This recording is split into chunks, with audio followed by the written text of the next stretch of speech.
Hello YouTube, this is your boy, Kitty Clinical, here with another video.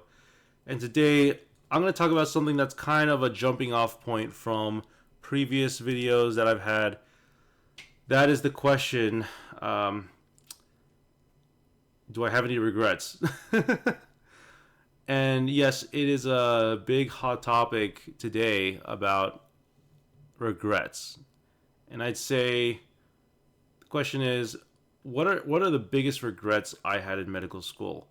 Or rather, what is the biggest regret I had in medical school? Why don't we start with that? Why don't I start with the biggest regret I had in medical school? And this is going to maybe surprise some of you, or maybe like full stop give you a little bit of harsh reality. My biggest regret in medical school was not opening up first aid day one of medical school and just studying that for the entirety of basic sciences. What do I mean by that? Well, for those of you who aren't aware, first aid is a book that typically medical students use to study for step 1, maybe even step 2 and step 3. First aid for USMLE step 1 is the resource, I will repeat this again, that medical students largely use to study for their licensing exams.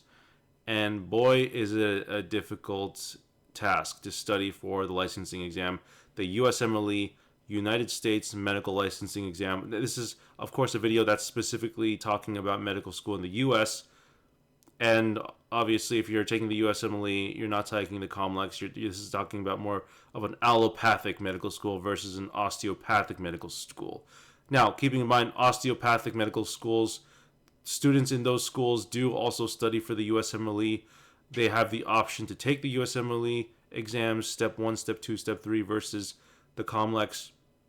But I believe they also have to take the COMLEX too. I don't quote me on that. I'm not an osteopathic doctor, but I do have osteopathic friends who have gone through that process, and that's what I've been told. If that's incorrect, let me know in the comments down below. I'd be more than happy to hear you out, but that's my understanding about allopathic or osteopathic medical school, that you can take the USMLE should you want to. There's definitely advantages to doing that, but that's going to be outside the scope of this video. The point I'm trying to make here is, if you are an allopathic medical student in the US, yeah, study for first aid. Buy that first aid book. It is worth it. It is an investment. It's expensive, but it's worth it. Buy the book. Study it day one. When you're doing your cardiology, go to the cardiology section and read that entire section. When you're doing your pulmonology, open up first aid, study that pulmonology section while you're studying your lectures. It's worth it, and it is one of the biggest regrets I had, was not studying for the first step 1 from the very beginning. I was making the mistake of studying for medical school. You should not be studying for medical school. You should be doing medical school plus the USMLE test prep. Study your tests. Excuse me. Study your tests. So that would be my biggest regret. I'm going to just sip some water. That would be my biggest regret in medical school, is not outright studying for step 1 from the very beginning. Because if you score really well, you can get into a really competitive specialty, and that is something that I did not do. Sorry, I'm struggling here. It is definitely something that is very, very important. What are some other things that I regret? Well, you could always regret not studying enough. You could always study for your exams, whether it be step 1, step 2, even your midterms, final exams. Study, please.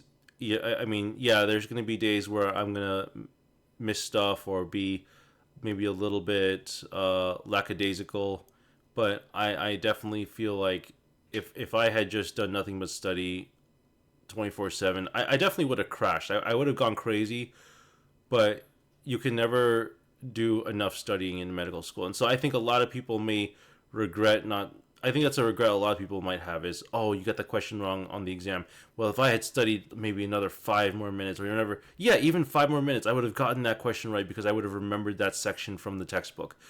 Yeah, it's that kind of school where it's just and I talked about this in another video where it's so difficult to go to medical school to do your tasks. It's so difficult because there's so much knowledge, there's so much information that you have to study, that you have to know. And the other question is, do you remember all that stuff after you've graduated? No, the answer is obviously you don't remember every single thing you learned in medical school. You only learn the things that are important. You memorize the things that in your memory is important for your specialty, because the assumption of medical school is that you're going to residency and you're going to go through training. You're going to become a doctor in the specialty that you want to go to, that you're going to apply to during the match. And we'll talk more about the match later. I'm sure a lot of high school students watching this video don't even know what the match is, and that's really speaks volumes about how how much information there is, not just from medicine, but the medical education system, the actual system of going through becoming a doctor. That whole process is very grueling and very taxing on the body, on the mind. So those would be my two biggest regrets: not studying for USMLE, and number two, not studying enough in general. And I'm speaking as someone who did study my butt off.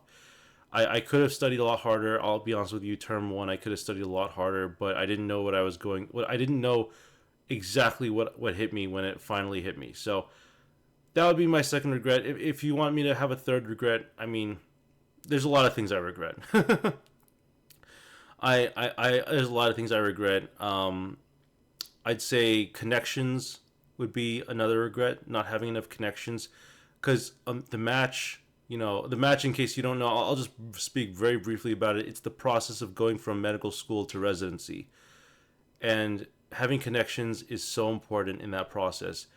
Being a stand-up medical student, being someone who is able to take on the biggest role of,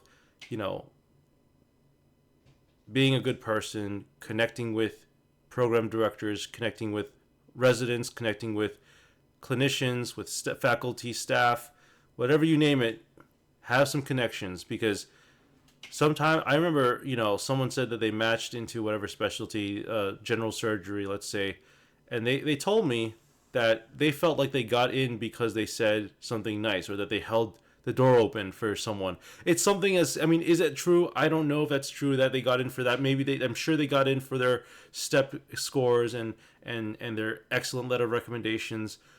But it's true. I mean, you gotta wonder, you gotta ask yourself, did I get in because I was just a nice guy, that I did something nice for this person? I don't know the answer to that, but always be on your game. Always be a nice person. And it shouldn't be something that you have to try hard to do.